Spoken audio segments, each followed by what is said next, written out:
안녕하세요. 저는 이기원 선교사입니다.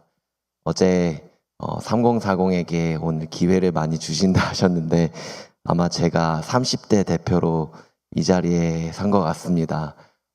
어제 저도 같이 예배를 드리면서 40년 선교하시고 30년 선교하신 선배 선교사님들이 이 자리에 많이 계시는데 너무나 존경하고 또 그분들이 계셨기 때문에 저희가 이 자리에서 또 선교로 얘기를 나눌 수 있는 것 같습니다. 저희 가정은 2019년 5월달 딱 7년 전에 남아프리카 공화국으로 처음 파송을 받았습니다. 저희 부부는 결혼하기 전부터 각자 청년의 때에 선교사가 되겠다고 다짐했습니다. 그래서 특별히 이 아프리카 땅을 품고 선교하겠다는 마음을 품었고, 결혼 후에도 구체적으로 아프리카의 어느 땅으로 갈 것인가 함께 기도하면서 준비하였었습니다. 그러다가 하나님의 인도하심 가운데 남아프리카 공화국이라는 아프리카 최남단으로 나라를 결정하게 되었습니다. 사실 가기 전에 아무런 정보가 없었지만 하나님의 부르심만 믿고 가서 그곳에서 귀한 선교사님들을 만나 같이 사역할 수 있었고, 특별히 저와 아내는 다음 세대 학교와 교육 선교에 관심이 많아서 그곳에 있는 선교사님들을 만나 함께 그 사역의 방향으로 사역을 할 수 있었습니다. 그런데 여러분도 너무나 잘 아시다시피 2020년 이제 지나서 코로나가 터지게 되었고요. 그 코로나가 터지면서 저희 사역에도 큰 문제가 생겼었습니다. 이제 장기 비자를 신청해 준 상태여서 그 비자를 받고 계속해서 사역해야지라는 마음을 가지고 코로나 한 1년 이상을 버텼을까요? 그런데 결국 비자가 거절되었다는 레터를 받게 되었고, 결국은 한국으로 철수할 수밖에 없었습니다. 그래서 저희는 코로나 중간에 한국으로 철수하였고, 한국으로 돌아오는 비행기에서 하나님께 투정 아닌 투정으로 3가지 약속을 꼭 다시 들어주시면 선교지에 가겠다고 기도하였습니다. 첫 번째는 선교사 교육을 다시 받고 싶었습니다. 28살에 처음 선교를 나가다 보니까 열심만 가지고는 안 되는 일들이 참 너무나 많더라고요. 그래서 하나님 저희 다시 선교사 훈련 다시 받고 싶습니다. 그렇게 투정 아닌 투정으로 기도하였고, 두 번째는 현지인들과 살다 보니 기술을 배우면 좋겠다고 생각이 들었습니다. 그래서 선교 현장에서 쓸 수 있는 기술 하나쯤은 주세요라고 기도했습니다. 그리고 마지막으로 확실한 부르심 가운데 응답을 받을 때 다시 선교지로 돌아가고 싶다고 그렇게 기도하였습니다. 근데 정말 하나님은 살아계시고 세밀하셔서 이 모든 기도에 응답해 주셨습니다. 첫 번째 기도대로 저희는 한국에 잠시 머무는 동안 5개월간 GMTC라는 곳에서 선교사 훈련을 받게 되었습니다. 그래서 그곳에서 저희는 선교사로 살아가면서 선교지를 어떻게 바라보고 또 다음 세대의 선교사로서 어떻게 그곳의 선교지들을 품어야 되는지 배우는 그런 선교의 비전을 세우는 시간을 가졌습니다. 두 번째 기도 응답으로 저는 커피를 전문적으로 배우고 아내는 제빵 기술을 전문적으로 배우게 되었습니다. 저는 훗날 이 배움이 꼭 사용될 줄 믿습니다. 그리고 마지막 3번째는 하나님의 사랑을 다시 한번 깨달으며 부르심의 응답을 받는 시간이 있었습니다. 사실 제가 MK가 아니라 저희 아내가 필리핀 MK입니다.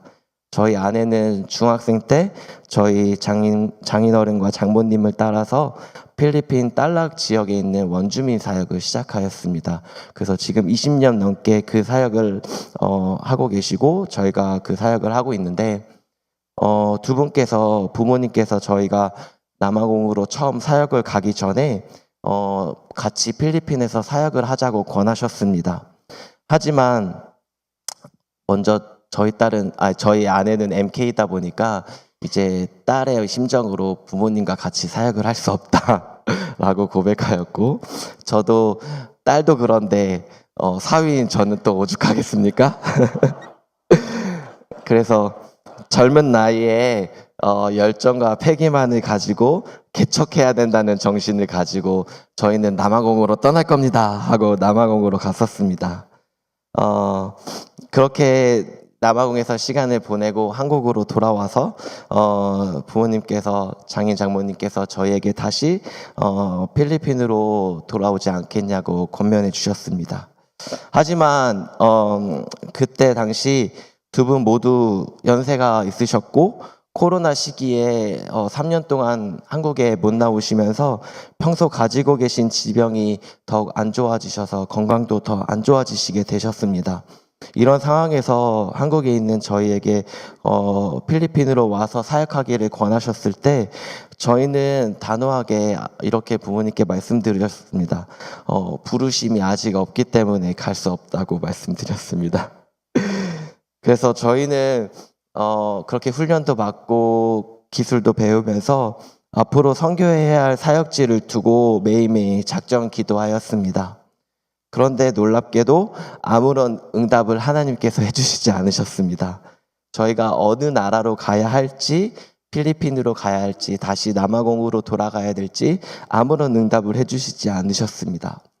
대신에 작정 기도하고 있을 때 하나님께서 한 가지 응답을 저희에게 동일하게 해주셨습니다. 그것은 바로 예수님과의 관계였습니다. 어디에서 선교를 하느냐가 먼저 중요한 게 아니라 예수님과의 관계가 먼저임을 깨닫고 또 그분과의 관계가 먼저임을 회복시켜 주셨습니다. 그리고 그때 주님은 저에게 이렇게 말씀해 주셨습니다. 사랑하는 아들아, 내가 너를 사랑한다. 너는 나를 사랑하니? 내가 너를 너무나 사랑해서 선교사로 불렀는데 너는 나를 사랑하고 있니? 저는 선교사로 다짐하고 가장 중요한 것을 잊고 있었습니다. 내가 먼저 하나님의 사랑을 받았기 때문에 내가 선교할 수 있다는 것을 잊고 있었습니다.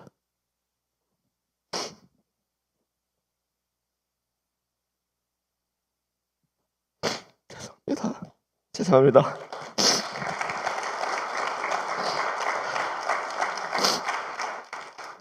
예수님이 나를 사랑해 주셔서 죄인인 나를 구원해 주셨는데 그 사랑에 감격해서 선교하고 있다는 것을 잊고 있었습니다.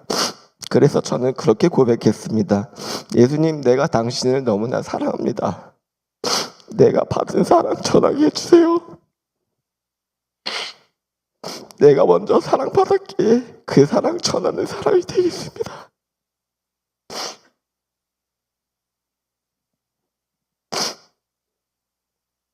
예수님의 사랑을 깨닫고 저와 아내는 부모님이 선교하시는 아이따 원주민 민족들이 생각나기 시작했습니다.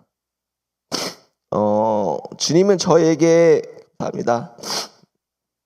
그들도 내가 사랑하는 민족이고 그들도 나의 사랑을 받을 자격이 있는 사람들이기 때문에 그들을 위해서 기도하며 사랑해 줄 수 있는 사람이 필요하다는 그런 마음의 감동을 주셨고 그렇게 아이따 원주민 선교를 시작하였습니다. 저희는 지금 이제 부모님을 이어서 선교하고 있습니다. 자녀가 부모님을 이어서 선교한다는 것이 참 쉽지만은 않습니다. 부모님이 하셨던 사역에 좋지 않은 영향을 끼치는 것은 아닌지 오히려 선교지에 있는 현지인들에게 복음을 전하는데 오히려 방해가 되는 것은 아닌지 그래서 저희는 늘 먼저 예수님과의 관계를 집중하며 선교에 임하고 있습니다. 그렇기 때문에 필리핀으로 선교를 떠나기 전 주님은 그 사랑에 예수님과의 관계에 먼저 집중하게 해주셨던 것 같습니다. 지금도 그것에 중심을 두고 늘 선교에 임하고 있습니다. 저는 다음 세대 선교사로서 거룩한 부담감이 늘 있습니다. 하지만 주님께서 부모님을 통해 선교하셨고 또 저희를 통해 선교하는 주님을 믿고 나아가고 있습니다. 그리고 무엇보다 예수님을 사랑하며 앞으로도 선교지에서 그들과 서로 사랑하며 그 사랑을 전하는 선교사가 되고 싶습니다. 감사합니다. 저 마지막으로 오니까 MK 멤버 케어가 있더라고요. MK랑 같이 살아가시는 배우자님들, 저와 같은 MK 배우자분들도 파이팅 하시기 바랍니다. 감사합니다.